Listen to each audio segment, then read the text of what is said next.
Good evening and welcome. At 4 o'clock this morning, 23-year-old Rafia died in a Srinagar hospital.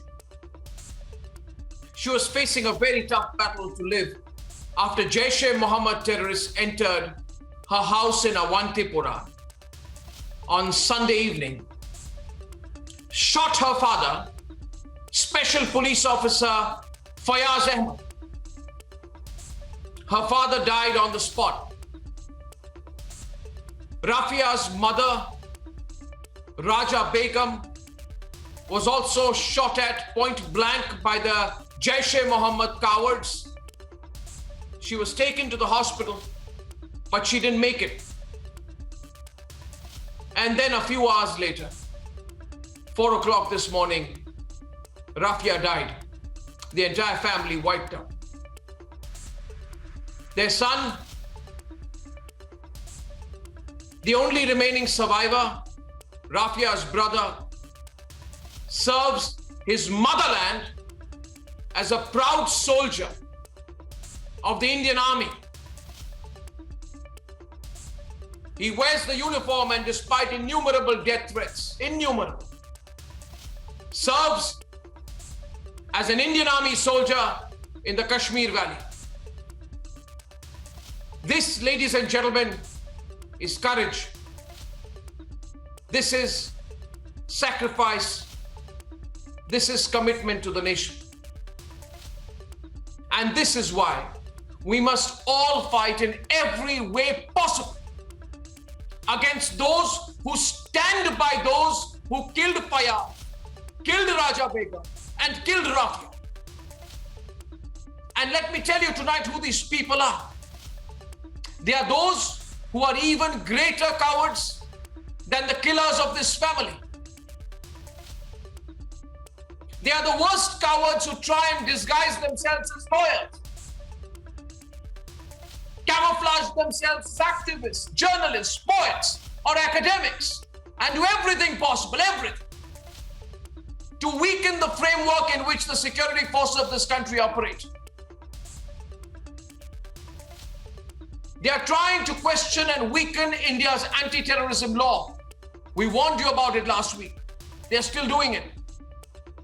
They will litigate in the courts.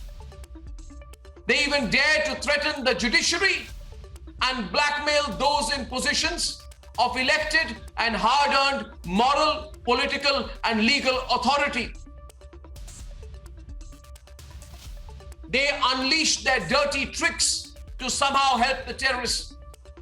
Now, they say they are not terrorists themselves, but I will say tonight without an ounce of fear that even more than the terrorists, they're even more dangerous than the killers of Rafia, her father and her mother, are those people who disgrace themselves by creating a cover for them.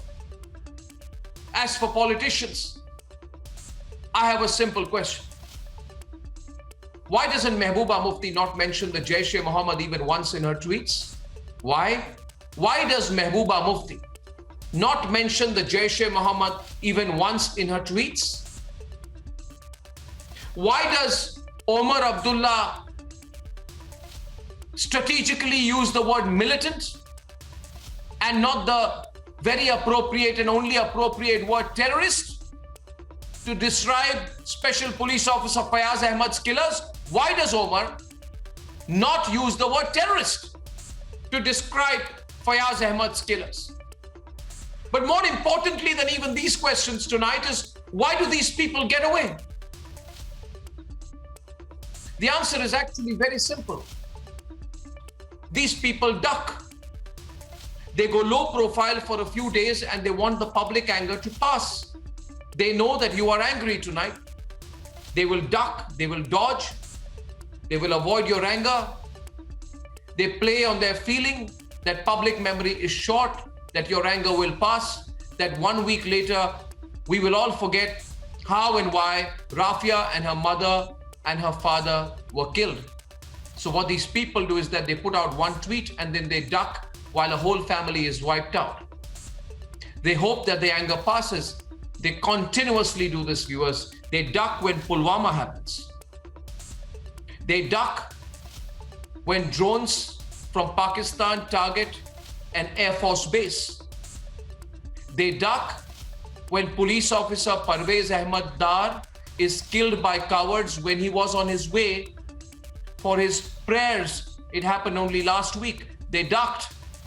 They duck all the time. They duck when Sarjil Imam is caught on tape on Republic plotting to burn and break this country. They duck when we catch them red-handed. At the start of this week, we must decide whether we will allow them to duck anymore. Because now it has to be a fight that we all come together for. We will not let them duck. We will remind them. We will remind them of their complicity. And we on Republic will continuously remind you of the threat that we all face. As a country, we must not let these people duck anymore. We will take them head on.